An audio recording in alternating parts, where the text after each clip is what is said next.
Good morning students. आज आपलं GFCचं first lecture आहे. फर्स्ट लेक्चरमध्ये आपण पाहणार आहे की आपला सिलेबस काय आहे, अनुक्रमणिका काय आहे. आपल्या अनुक्रमणिकामध्ये 11 चॅप्टर्स दिले आहे. 11 चॅप्टर्समध्ये आज आपण पहिला चॅप्टर चालू करणार आहे. GFCचा पेपर हा 60 मार्क्सचा असतो. 40 मार्क हे तुमच्या 20 मार्क हे तुमच्या ओरल टेस्टवर आणि 20 मार्क्स जे असतात उरलेले ते तुमच्या प्रोजेक्ट वर्कवर असतात. तर 60 मार्क्सच्या पेपरमध्ये आपल्याला 11 चॅप्टर्सचा अभ्यास करायचा आहे. पहिलं चॅप्टर आहे उद्योजकता, विकास व प्रबोधन, एंटरप्रिन्युरियल करिअर ज्याला म्हणतात. बघा, जो चॅप्टर आहे उद्योजकता, विकास व प्रबोधन, यातनं शक्यतोवर जास्त प्रश्न विचारले जातात. कारण हा चॅप्टरही फार मोठा आहे, प्रकरण खूप मोठं आहे. त्या कारणाने यात सर्वात जास्त प्रश्न विचारले जातात. बघा आता की उद्योजकता विकास म्हणजे काय. सेकंड पॅरेग्राफमध्ये दिलं आहे तुम्हाला की सध्याचे युग जसे माहिती तंत्रज्ञानाचे युग म्हणून ओळखले जाते, त्याचप्रमाणे ते उद्योजकतेचे युग म्हणून देखील ओळखले जाते. म्हणूनच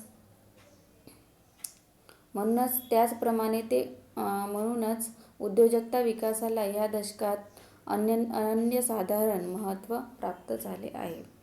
जगातील काही प्रगत देशांचा इतिहास बघितल्यास तेथील उद्योजकांची आर्थिक विकासाला मोठ्या प्रमाणावर हातभार लावलेला आहे. म्हणूनच अमेरिका, जापान, कोरिया, सिंगापूर इत्यादी देशांची आर्थिक प्रगती झालेली दिसून येते. जपानसारख्या छोट्याशा देशाच्या प्रगतीचे रहस्य देखील तंत्रज्ञान व वाढती उद्योजकता हेच आहे. बघा, उद्योजकता म्हणजेच काय, एंटरप्रिन्युरशिप म्हणजेच काय की उद्योजकता म्हणजे काय की स्वतःच्या देशाकरता केलेली तंत्रज्ञानाची प्रगती किंवा काहीतरी नवनवीन आयडियाज, नवनवीन युक्ती काढून काहीतरी नवीन उद्योग करणे, त्याला म्हणतात उद्योजकता, एंटरप्रिन्युरशिप. आता यातली महत्त्वाची कॉन्सेप्ट आहे स्वयंरोजगार, सेल्फ एम्प्लॉयमेंट. स्वयंरोजगार म्हणजे काय की स्वतःच्या कला कौशल्याचा वापर करून स्वतः व्यावसायिक म्हणून औद्योगिक क्रिया पूर्ण करणे होय. म्हणजेच काय झालं, स्वयंरोजगार. स्वयंरोजगार म्हणजे स्वतःमध्ये काय कला आहे त्या कला कौशल्याचा वापर करून व्यावसायिक किंवा औद्योगिक क्रिया पूर्ण करणे म्हणजेच काय झालं, स्वयंरोजगार. आता बघा, स्वयंरोजगाराची व्याख्या तुम्हाला या पेजवरही दिली आहे. सेकंड जी अंडरलाईन केली आहे ती व्याख्या. त्यानंतर पेज नंबर 3वर दिली आहे तुम्हाला स्वयंरोजगार म्हणजे व्यक्तिगत बलस्थाने. बघा, आपण स्वॉट विश्लेषण शिकलो होतो 11वीला. त्यात दिलं होतं बलस्थाने कला कौशल्याचा व ज्ञानाचा उपयोग करून स्वतःच्या जोखीमेवर व जबाबदारीवर उत्पादन किंवा सेवा क्षेत्रातील उपक्रमे सुरू करणे व त्याचे स्वतःच सूत्रसंचालन करणे म्हणजेच काय झालं, व्यवस्थापन करणे म्हणजेच काय झालं, स्वयंरोजगार. स्वयंरोजगार म्हणजे की स्वतःच्या कला कौशल्याचा वापर करून स्वतःचा व्यवसाय उभारणे किंवा औद्योगिक क्रिया पूर्ण करणे म्हणजेच काय झालं, व्यवसाय या स्वयंरोजगार. मग हा स्वयंरोजगाराची गरज काय आहे, का बरं आहे. स्वयंरोजगार एक काय, सुलभ स्थापना. स्वयंरोजगाराची स्थापना कशी असते, सुलभ असते. सुलभ स्थापना म्हणजेच काय की त्याला जास्त मेहनत करावी लागत नाही किंवा खूप जास्त काही सरकारी प्रक्रिया करावी लागत नाही, म्हणून ही काय एक सुलभ स्थापना. नंबर 2 आहे नोकरीची समस्या. नोकरीची समस्या कोणकोणती आहे की आपली जी वाढती लोकसंख्या आहे त्या वाढत्या लोकसंख्येमध्ये आपल्याला सर्वात जास्त जो फटका बसत आहे तो आहे बेरोजगारीचा. आता बेरोजगारी वाढण्यामागचं कारण असं आहे की खूप शिक्षण म्हणजे की व्यवसाय कमी आहे आणि रोजगार जास्त आहे. पण जर स्वयंरोजगाराला जर वाढ मिळाली तर व्यवसाय जास्त होतील. त्यानंतर आहे व्यक्तिगत सेवा. व्यक्तिगत सेवा म्हणजेच काय की स्वतः ग्राहकांना सहजतेने स्वतःच्या गुणवत्तेच्या आधारावर व्यक्तिगत सेवा प्रदान करण्याकरिता हा प्रकार फार उपयुक्त ठरते. तसेच या व्यक्तिगत सेवांचा समाजाला फार मोठ्या प्रमाणात आवश्यकता असते. व्यक्तिगत सेवामध्ये येते वैद्यकीय सेवा, वकिली, सोनार, मेडिकल, ह्या सगळ्या काय झाल्या व्यक्तिगत सेवा. हा सुद्धा एक उद्योगाचाच प्रकार आहे, स्वयंरोजगाराचाच प्रकार आहे. नंबर 4 आहे तात्कालीन गरज. तात्कालीन गरज म्हणजे की सध्या आपल्या समाजाला स्वयंरोजगाराची फार गरज आहे. वाढत्या बेरोजगारीमुळे किंवा रोजगार न मिळाल्यामुळे नोकऱ्यांच्या कमीमुळे त्यामुळे आपल्याला स्वयंरोजगाराची फार गरज आहे. नंबर 5 आहे बेरोजगारी कमी करण्याकरिता.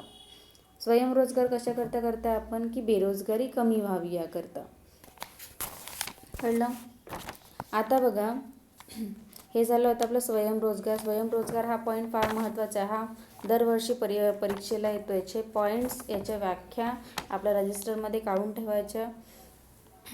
आता नंतरचा टॉपिक आहे उद्योगांचे वर्गीकरण, टाईप्स ऑफ बिझनेस. उद्योग कोणकोणत्या प्रकारचे असते किंवा किती प्रकारचे असते हे तुम्हाला समोर दिलं आहे. बघा, उद्योगांचे प्रकार हे दोनच आहे. प्राथमिक उद्योग आणि दुय्यम उद्योग. आता प्राथमिक उद्योगांमध्ये कोणकोणते उद्योग येतात ते तुम्हाला दिले आहे समोर. प्राथमिक उद्योगामध्ये येतो शेती उद्योग, निष्कर्षण किंवा खनन उद्योग, त्यानंतर येतो जैविक उद्योग, हे आहे प्राथमिक उद्योग. आणि दुसरे आहे दुय्यम उद्योग. दुय्यम उद्योगामध्ये येतात उत्पादन किंवा निर्माणी उद्योग, त्यानंतर बांधकाम, रचनात्मक उद्योग, आणि तिसरा प्रकार आहे तृतीय उद्योग, ज्याला टेरिटरी इंडस्ट्री म्हणतात. तृतीय उद्योगमध्ये येतात की मोठ्या आकाराचे उद्योग, मध्यम आकाराचे, कुटीर उद्योग किंवा लघु उद्योग, छोटे उद्योग, ग्रामीण उद्योग, हे सगळे आहे तृतीय उद्योग. बघा, प्राथमिक उद्योग म्हणजेच काय की असे उद्योग जे नैसर्गिकरित्या किंवा अशी साधनसंपत्ती जी निसर्गाने आपल्याला दिली आहे, नैसर्गिकरित्या उपलब्ध आहे, ती झाली नैसर्गिक उद्योग किंवा प्राथमिक उद्योग. त्याला कोणत्याही प्रक्रियेची किंवा कोणत्याही इंडस्ट्रीची किंवा कोणताही मोठा उपक्रम करण्याची गरज पडत नाही. ती वस्तू जशीच्या तशी आपण विकू शकतो किंवा जशी निसर्गाने दिली आहे त्याच आहे तसंच त्या वस्तूचा सुद्धा आपण उद्योग करू शकतो. तो झाला प्राथमिक उद्योग. त्यात दिलंसुद्धा आहे तुम्हाला की जे उद्योग निसर्गावर थेट अवलंबून असतात त्यांना काय म्हणतात, प्राथमिक उद्योग असे म्हणतात. आता शेती उद्योग काय की बघा, शेती उद्योगमध्ये तुम्हाला काय दिलं आहे की भारत हा कृषीप्रधान देश आहे, हे सर्वांनाच माहीत आहे. भारत शेती उद्योगाला फार महत्त्वाचे स्थान आहे. भारतात शेती उद्योगाला फार महत्त्वाचे स्थान आहे. शेती उद्योगावर भारतातील 70% अधिक लोक आजही जगत आहे.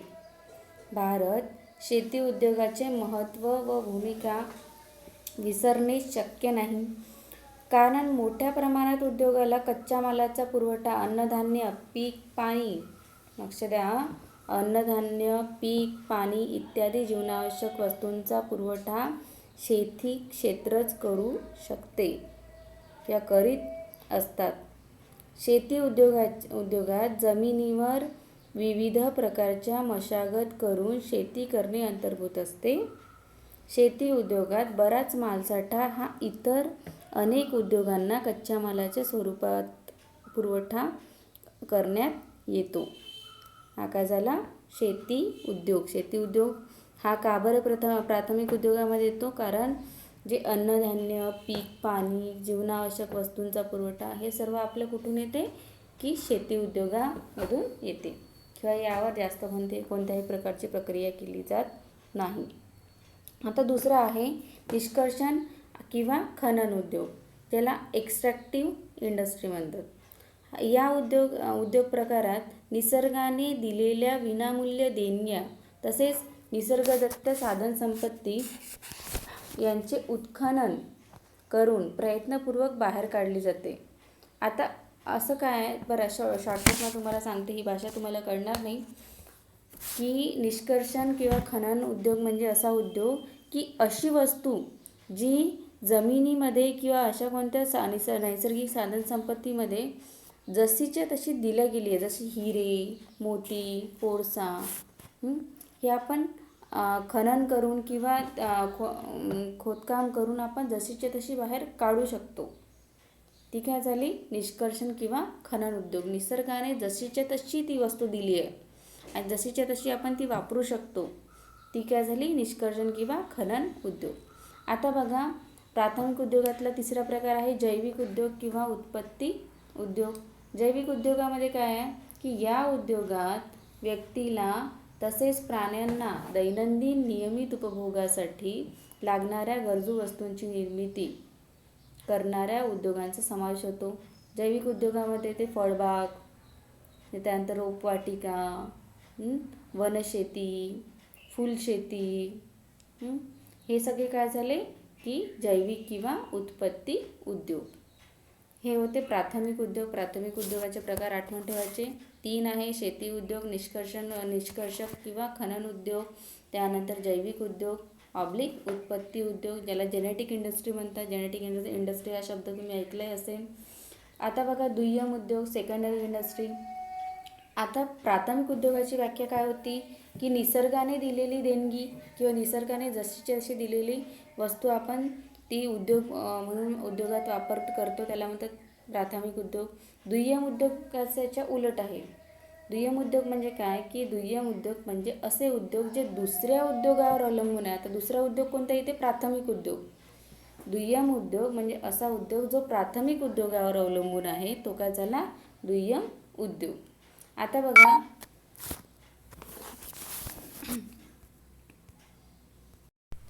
बघा, दुय्यम उद्योगाला अजून समजण्याकरता आपण पाहू. खाली तुम्हाला दिलाय पहा, फळांचा वापर करून जॅम किंवा जेली हा पदार्थ तयार केला जातो. फळे हा कोणता उद्योग आहे? प्राथमिक उद्योग. आणि त्या प्राथमिक उद्योगाच्या वस्तूतून काय बनवलं जाते? जॅम. म्हणजे जॅम म्हणजेच काय झालं? दुय्यम उद्योग. कळलं? यामधला फरक कळला पाहिजे की फळे हा काय झाला? प्राथमिक उद्योग. फळांचा उद्योग करणे म्हणजेच काय झालं? प्राथमिक उद्योग. आणि त्यापासून जर जेली बनवली तर ते काय झालं? दुय्यम उद्योग. आता बघा की प्राथमिक उद्योगांचे प्रकार तुम्हाला दिले आहे. पहिला प्रकार दिला आहे तुम्हाला उत्पादन किंवा निर्माणी उद्योग. दुय्यम उद्योगाचे प्रकार दिले तुम्हाला. दुय्यम उद्योगाच्या प्रकारामध्ये पहिला प्रकार आहे मॅन्युफॅक्चरिंग इंडस्ट्री किंवा मॅन्युफॅक्चरिंग इंडस्ट्री किंवा निर्माणी उद्योग. या उद्योगात निसर्गाने दिलेल्या किंवा इतर प्राथमिक स्वरूपाच्या उद्योगाने पुरवठा केलेल्या कच्चा